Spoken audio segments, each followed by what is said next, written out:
the NACA loan, which could offer 0% down and no credit checks, right? So what is the NACA loan? A lot of people don't, even lenders, right? Realtors don't know about a program like this.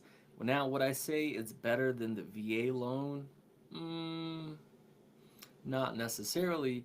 Now, what I wouldn't say is that you can't strategically stack certain loans and certain benefits in a certain way to benefit yourself over time and make those into rental and investment properties, right? FHA, VA, NACA, CHAFA, right? All these programs, stacking them up, using them in different ways, you can come up. You can come up. That's all I'm saying. That's all I'm saying. But look, the NACA's mortgage program beats the VA in some ways. Okay, in some ways, it's not very much talked about. But like I said, it does have a class. It does have a counselor.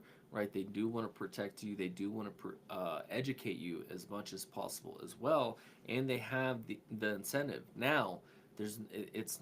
I'm not going to say that there's a catch, but there are restrictions and caveats. So take a look at the NACA program.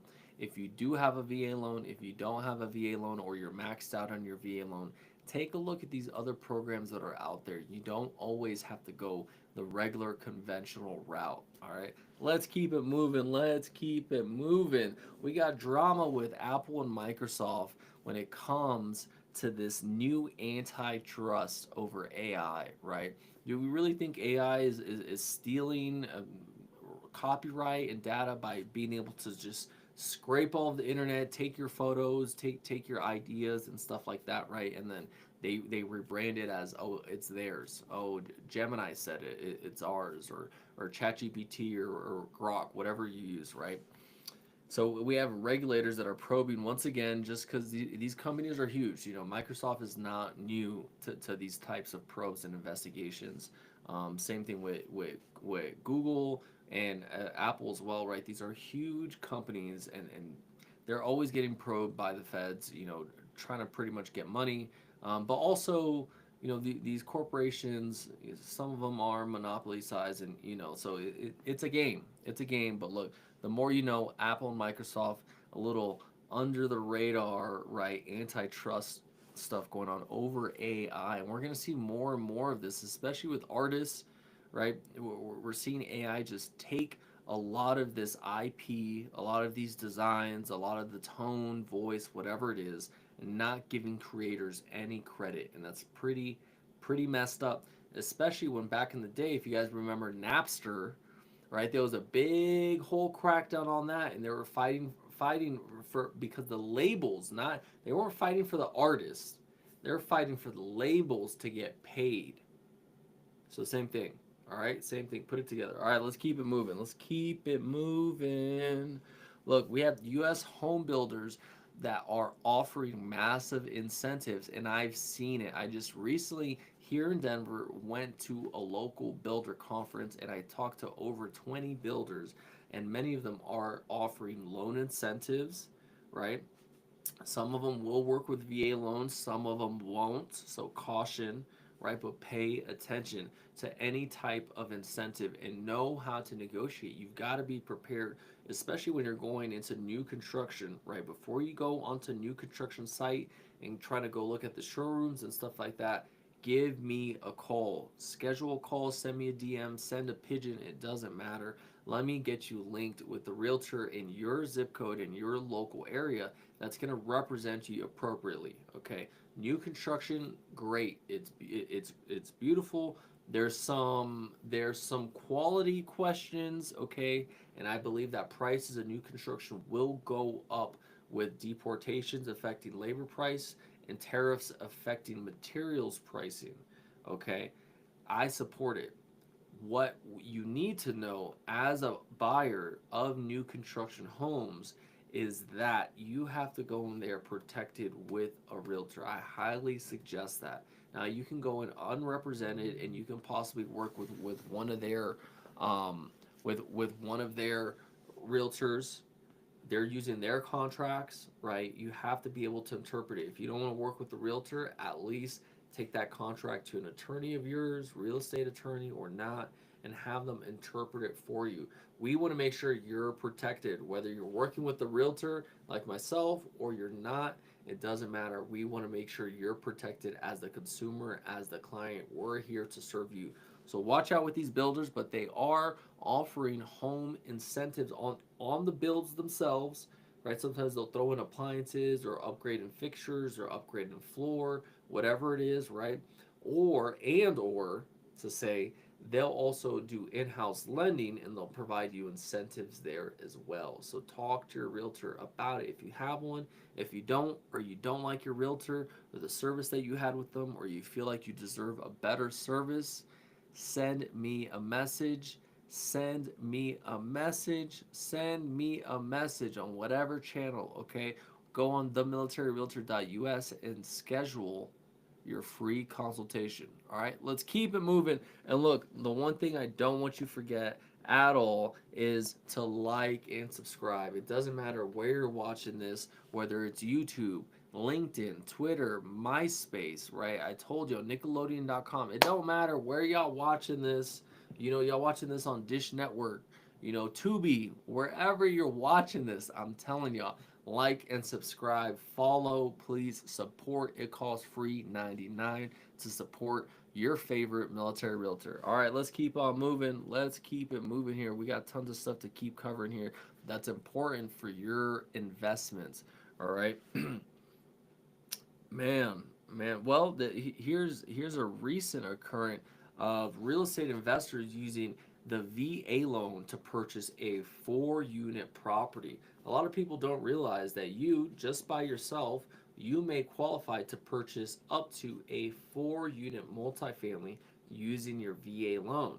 So you could buy a single family, you could buy a duplex, a triplex, or a 4-unit or a quad, otherwise known as a quadplex, and you could buy it pre-existing, all of those pre-existing, or you could do a new construction, which means that you would find a VA approved buyer. You would have some pre-existing funds. It would make sure that the money's all right. You have to have a certain amount of funds for a certain amount of months, right? All these things are considered. Now, multifamily is a little bit different when it comes to the loan because they also include the anticipated rental amount. So they'll take the anticipated 3/4 of it because you have to live in one of the units for a VA loan, and they'll incorporate that into the calculations, right, for that property compared to single family. Because it's a single family, you're not renting it out, you're living in it. They're not going to calculate that and add that to help you out, right? But there are different contingencies. For example, when it comes to multifamily, you've got to have 6 months of reserves available. Okay, 6 months of reserves. And if you don't have any experience being a property manager, you have to hire a property manager to at least handle the property for a certain amount of time until you get that experience and get on your legs, right? So that's exciting. You can buy up to a 4-unit and you can build it brand new exactly how you wanted using your VA loan, right? From the 4-unit to the 3-unit to the 2-unit to the single family. You can do a brand new construction for $1 million if you wanted to on beautiful 50 acres somewhere, right? Using your VA loan, whether that's by yourself or with someone else that has a VA loan entitlement. Or you can use it with someone that doesn't have a VA loan entitlement as well, right? That includes your parents. If you don't have a VA loan entitlement, you could possibly get a VA loan right home with your parent or whoever else that has a VA loan entitlement. So we've got to get really creative and use the benefits of the VA loan as best as possible. We can't forget 0% down on most transactions, right? Not all of them. There may be certain scenarios that you may have to come with some money down in order to perform the transaction, right? We have no private mortgage insurance on the loan, okay? We have protections that help with the VA center, right? Helping with foreclosure versus not having any type of support. I hear horror stories where people are trying to call their lender, right, that they got the loan with. Oh, hey, we sold that loan about 5 minutes after we gave it to you. We sold it to this other company, or we have a servicing company that handles it. Go call them. Don't bother us. Good luck getting in contact with them. right?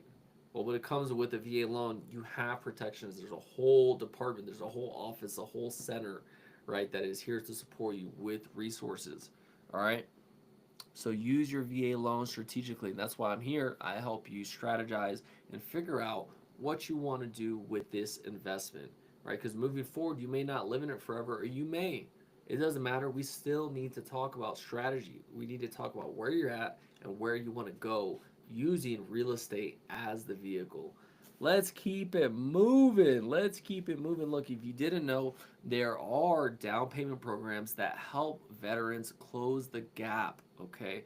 We here in Colorado have CHAC. Okay. And this program here helps close affordability gaps for low to mid income veterans. A lot of people don't know that. You have to check your local community, right? From the county level, city level, town level, from the smallest level, working it all the way up, there are resources out there that we can benefit. Now, not every state, a lot of states don't provide programs for the people, for the welfare of the people. It is what it is. Colorado's cool in that aspect, all right? But look, there are high cost states. In Colorado, the Denver area is becoming more high cost. Okay, we have to admit that. So it's important that they have a program like this here in Colorado. Okay. Now, in high cost states, this can be the make or break for a lot of buyers. Now, do we think that this is the missing piece here in the VA loan, right? Of being able to fill a gap. We have a lot of times people don't have earnest money, or people don't have money to actually put down, or money to close, right? Because you need money to close, or you need money to pay your realtor, right? Things to consider. All right, things to consider. The VA loan is an amazing resource for us, but we have to do a better job of educating members, and that's why I exist, right? To get you prepared beforehand. You have too many people like myself. When I was first learning, when I was 23 years old, buying my first house, I learned after I got under contract that I had to come up with a few $1,000 as an earnest money. I was not prepared for that, but I made it happen, right? And I persevered and we got through it. So, man, whew. We have Denver realtors, and I would say a lot of realtors, whether it's just Denver, we also have the Springs. We got some realtors out in the Grand Junction as well, right? In the mountains, regardless. But look, we have, I'll say Colorado realtors, okay, say that summer 2025 could see a price spike. So that means kind of before everyone else gets into the market, maybe if you've been thinking about buying, it's time to really step forward and take that first step, right? Which is just scheduling an appointment with me, free consultation. We talk about what you're thinking when it comes to real estate. But if we may see a spike this summer, we may get an interest rate cut, right? And if we get an interest rate cut, that would mean we may have more qualified buyers, right? And if we have more buyers in the market, you think there's going to be more bids on properties, right? We have more people that are qualified, so you're probably going to have more offers, on open houses and stuff like that. So then that would mean that there's probably going to be more competition, right? So if you're a buyer or you're thinking about buying, then being with the rest of the buyers when there is the rate cut, right when it happens, when everyone floods the market right after, right? Because there's an effect. There'll be the cut, everyone will react to it and then move on. And a week, 2 weeks later, everyone's jumping on it, putting in offers, doing all the stuff. If you're thinking about buying, would it be smart to go into the market with all the other buyers when they're all rushing the door, right? Does it make sense to go out on Black Friday with everyone else at the same time when you could have got the same deal a week before? Right? So we're in May. We got the kids coming out of school this summer, right? It's usually PCS season. Usually people are transferring jobs, moving, blah blah blah. All the kids are out of school, right? And August timeframe is kids are going back to school. That's usually the market's kind of slowing down by then. So if we know this cyclically that the market does swing up in the summer, if you're looking to buy, if you've been thinking about buying, let's have the conversation now. And by the end of this month, we can have you in a property that is your home. Think about that before the rest of the buyers flood the market, because once we have a rate cut, it's going to drive these buyers crazy. And if you're with all the other buyers at that time, at the Black Friday morning, right, it's not going to be a good time. There's going to be a bidding war. You're probably going to pay more than what the property is worth. You may have to try multiple properties, multiple offers, or you do it a week before, less competition, because you're listening to me, right? We're putting this information out there. We let you know before right, but when the lenders, I'm not gonna say before the lenders, when the lenders are putting out their rates, these lenders here that we know, they're pushing out the rates before it's becoming national news, before it's the Federal Reserve meeting, which is June. The next one is June 18th. Before Jerome Powell's saying it out there. Why? Because we have the data. I show you guys the CME Fed Watch tool every week. I pull it up here on the broadcast. I show you it on the screen. You can look earlier in this episode. I show you guys the CME Fed Watch tool, and it said this last meeting was 5%. Right now, the chances of a cut next meeting are 20%. Right? So when that percentage keeps going up and up and up and up, and finally something happens, and then they say, hey, there's going to be a cut, everyone's gonna flood the market. There's gonna be more buyers. If there's a cut, there's just more buyers, and if there's more buyers, there's possibly more competition. So do you want to be with the rest of the herd and the rest of the competition, or would you rather buy just slightly before because you said, hey, I listened to Mercedes, I listened to the lenders, I listened to the data that's real, not the media, right? Not the media, and you moved. You were ready to move, and when it was time to move, you're like, I'm ready. I'm ready to buy. I've already got my credits good. I already had the lender, right? I already had a meeting with Mercedes. We're good to go. We're just waiting for XYZ. We're waiting for this right here, whether it's a property or whether it's for the signal that we are getting a cut. Let's move. But if you're not prepared already, if you don't have your bag packed, if you don't got your money stashed, if you don't got this and that in order, when the time to move comes, you're going to be rushing looking for your coat. And we're going to be gone by then. The properties are going to be bought because you wanted to go and get your coat. You were scared that it was going to be slightly too cold. Think maybe people are scared of money. I don't know, wealth. Actually doing deals. People are actually scared to have conversations and do deals. Let's do deals. Whether the market's going up or down, sideways, it don't matter. We're gonna make money. All right. We're gonna do deals. Right. We're gonna find homes for families. Right. We're gonna change generational wealth. We're going to do all these things. Doesn't matter what the market is doing. We just have to stay ahead of the rest of the herd. All right. Let's keep it moving here. Look, we have talks of inflation remaining sticky. That's what they always say, right? And if you remember Jerome Powell mentioning, hey, inflation's going to be transitory. It's just transiting.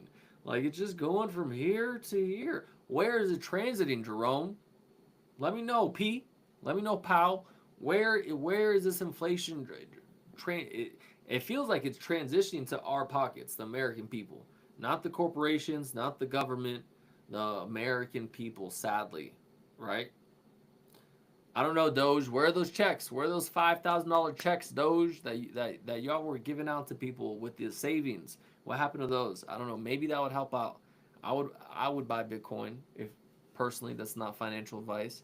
But if Doge gave me a $5,000 check, I'm putting that into Bitcoin, baby, or real estate.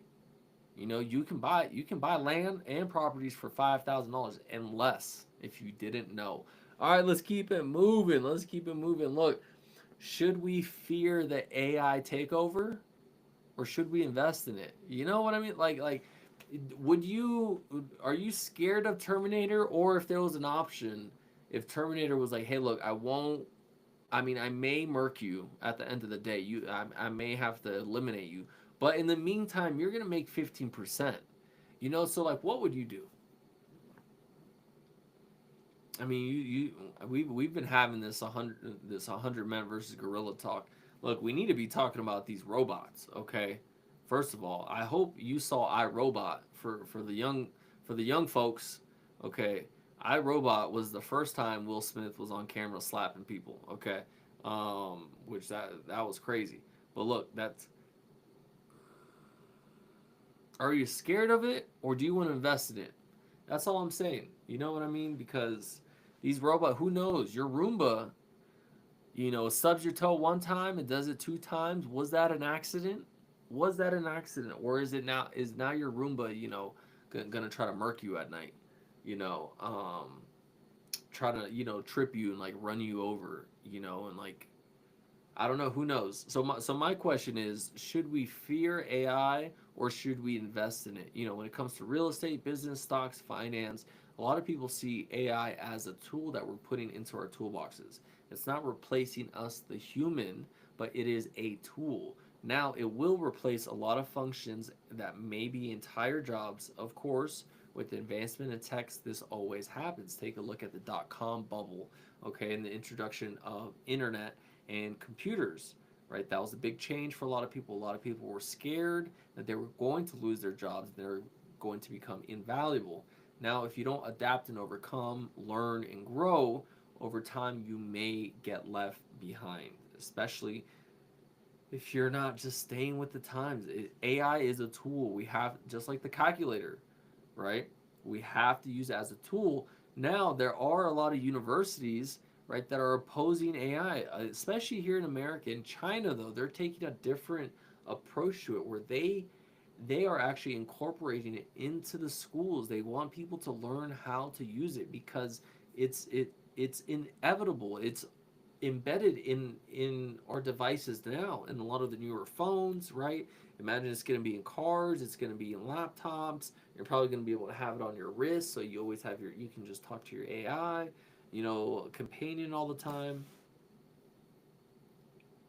So if we don't adapt and overcome and grow, you will get left behind. I personally am not scared of AI. I apply it to my real estate business and helping folks out every single day. And I also like to invest in it. But are you going to invest in Terminator, or are you going to be scared of it and like have to fight it? I don't know. Maybe we play this out. We'll see if we can live cohesively with the robots. George Jetson, type thing. But look, anyways, let's dive into this week's real estate and financial market update with real up to date statistics. Okay, whether you're buying, selling, or just keep an eye on the economy, which you really need to. Okay, here's what you need to know. Let's break it down. All right, number one, we have mortgage rates. We have the conventional 30-year fixed. We're looking at 6.86. Okay, it could be a lot lower for a 30-year conventional depending on you contacting a lender, them looking at your financial profile, right? They have to take a look at everything. Could be a lot lower than 6.86. Now, is it going to be a lot lower than the 30-year fixed loan coming in at 6.27? Compare that to the 30-year conventional. That's over a 0.5 percentage spread. And the VA loan rate just went down. It went from 6.3% last week to 6.27. So this June 18th, we may get a possible rate cut. What do you think it's going to go down to? Maybe under 6?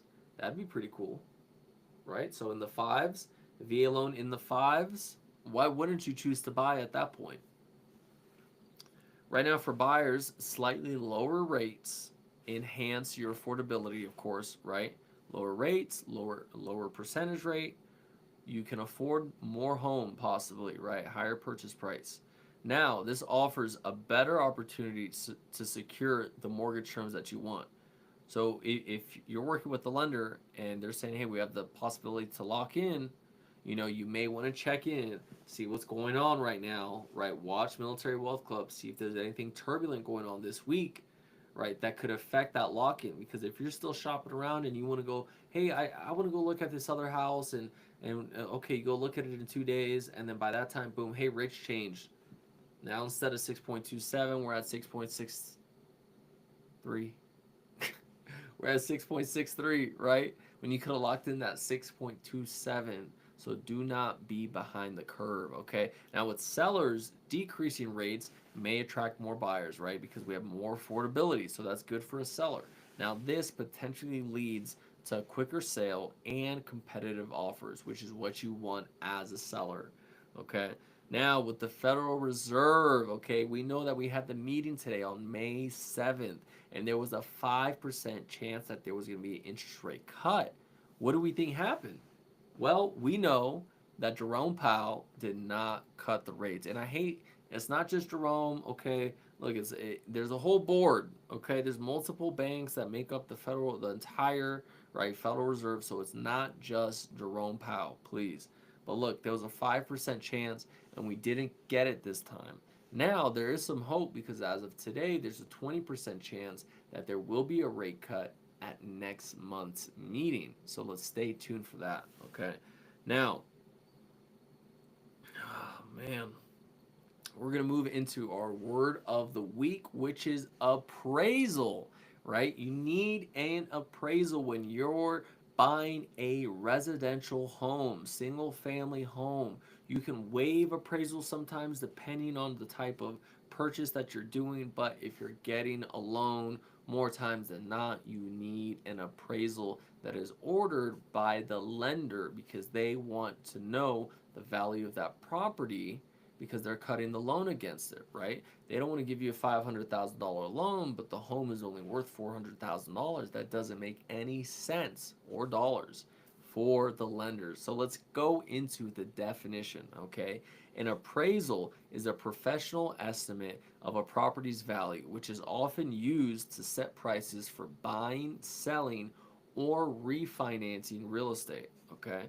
Now, this is best, obviously, for buyers and sellers. It depends on which side of the fence you're on, okay? But appraisals ensure that the property's value aligns with the agreed upon price. Okay, if we agree on 500, the appraisal's got to come very, very close, if not at 500, right? Now, this protects both parties in the transaction.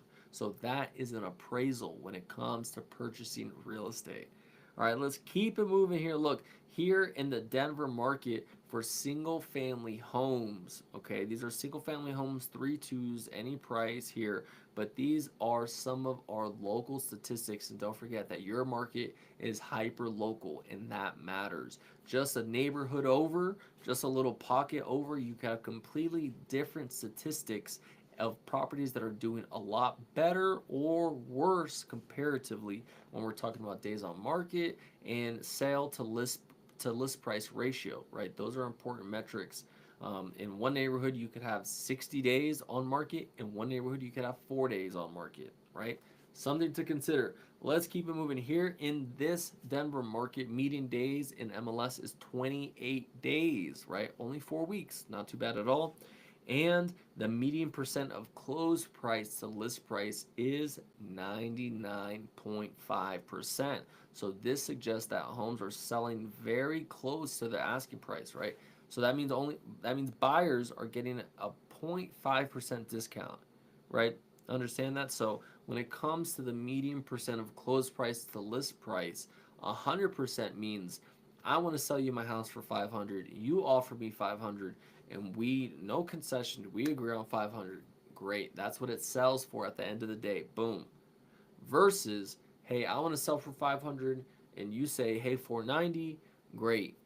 Right? We move down 10 grand. Right? We move down 10 grand. So then now that percentage goes down. Right now, if I want to sell for 500 and we work our way up to 550, or you offer 550 off the rip, right? Now we're above. So now we're above 100%. Okay. So when it comes to the median percent of closed price to list price, when you see the percentage, 100% is, hey, we put in an offer at asking.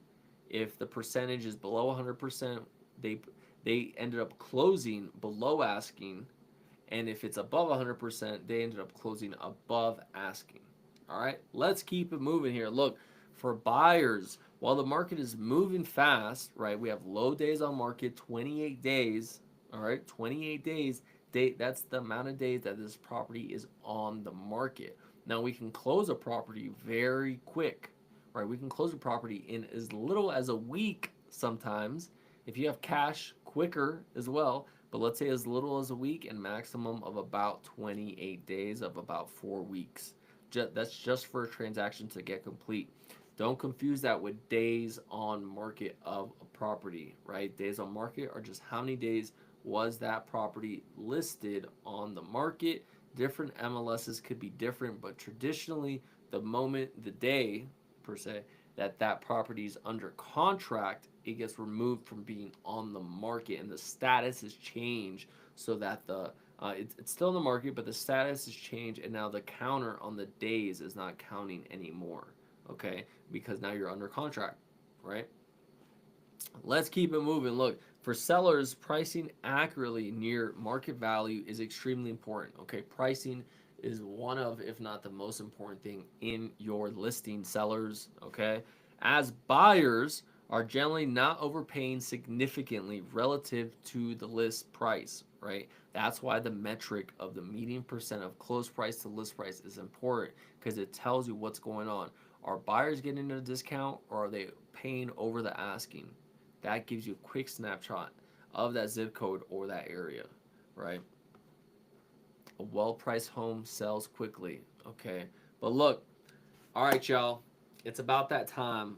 Drop a comment below with your thoughts, any comments, suggestions, any topics you want to see me cover next when it comes to real estate, business, stocks, finance, and military lifestyle while you're serving your career, MOS, TSP, BRS, transitioning out, anything and everything. I'm a free resource for you. Send me a DM, send me a message, leave a comment of what you want to hear next, right? I'm here only making all this content valuable for you because why not, right? I was also in your shoes, right, where I needed some type of advice when it came to investing, right? I needed a free resource to at least bounce some ideas off of. Call, get a free consultation. Hey, tell me about this and this and this, right? Whatever it is, real estate, business, stocks, finance, military transition, military career, I'm your resource, okay? And look, when, not if, when you're ready to start your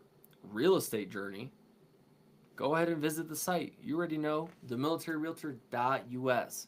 Book your free, no obligation consultation, and we'll talk about your real estate plans for 2025 and on, okay? We want to make you an owner, an investor. We want to put you in a home so you can experience what being in a home is.